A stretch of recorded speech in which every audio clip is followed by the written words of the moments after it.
চিত্রালয়ের মেলা যাচ্ছি গাইস, তার মধ্যে ওয়েদারটা দেখো, এত মেঘ করে আছে। এমনিতেই রথের সময় প্রচুর বৃষ্টি হয়, তার মধ্যে এত মেঘ করে আছে। আমার তো ভয় লাগছে যে ওখানে গিয়ে বৃষ্টি না শুরু হয়ে যায়। এখন তো বৃষ্টি পড়েনি, কিন্তু প্রচুর মেঘ করে আছে, প্রচুর মেঘ। তার এই দেখো মা, এখন বাজে 4:30, 4:30 তো, হ্যাঁ 5টা এরকম। তার মধ্যে এরকম ওয়েদার, মনে হচ্ছে এই সন্ধ্যা হয়ে যাবে।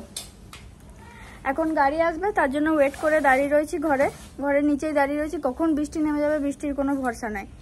আর এই ব্যাগে ছাতা নিয়ে নিয়েছি, মেলাতে ছাতা নিয়ে ঘুরতে হবে। তো চলো মেলাতে গিয়ে দেখা হচ্ছে। এমনি তো রথের দিনে আমার বেরোনো হয়নি, রথের দিনে এত বৃষ্টি শুরু হয়ে গেল, রথের দিনে বেরোতেই পারিনি। আর রথ টানারও সুযোগ হয়নি।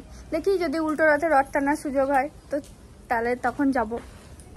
আর আসলে আজকে অনেকজন মিলেই যাচ্ছি। ও বাবা, বৃষ্টি শুরু হয়ে গেল, দেখো ঝিরঝির করে বৃষ্টি পড়ছে। সবাইকে মানে পিক আপ করতে হবে সবার ঘর থেকে। আর এখানে আমাদের এখানে ফার্স্টে আমাদের গাড়িটা আসছে, আর আরেকজন আসছে ত্রিলোকচন্দ্রপুর থেকে, মোনা আন্টিরা। তারপরে এখান থেকে একসাথে সবাই মিট আপ হবে, তারপরে এখান থেকে একসাথে বেরোবো। আমরা এমন করে বলছি বেরোবো যেন কোথায় না কোথায় যাচ্ছি। যাচ্ছি দুর্গাপুর চিত্রালয়ের মেলা, আর এমন করে বলছি যেন কোথায় না কোথায় যাবো। এই দেখো ওয়েদারের অবস্থা, পুরো মেঘ করে রয়েছে একদম। এরকম মায়ের দিকে ভিডিও করছে।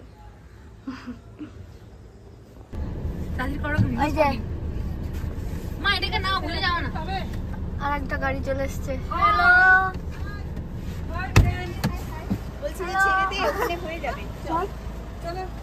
বলিস নাই রে, আমি তাহলে কি করে যাবো, আগে বলতে পারতিস। আমি তো বাপে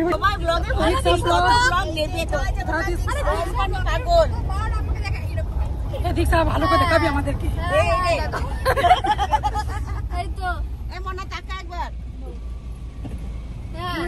আমি পরে ভয়েস দিয়ে দেবো। মনে কাকিমা নেই ভিউজ, আমার তো কোনো ভিউজ হবে বেশি। আন্ডার ওয়াটার টানেল দেখতে,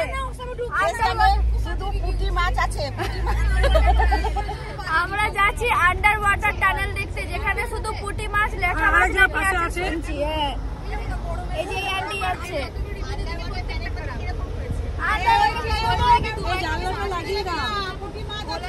পুঁটি মাছ আছে, ভোলা মাছ আছে।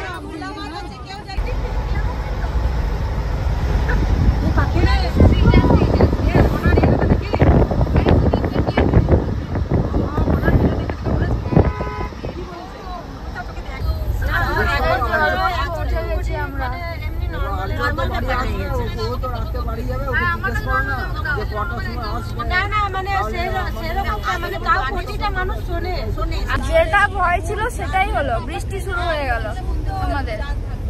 কে জানে মেলা কি করে দেখবো। দুর্গাপুর এসে বৃষ্টি শুরু হয়ে গেল। এই আমরা এবার পৌঁছাবো, জাস্ট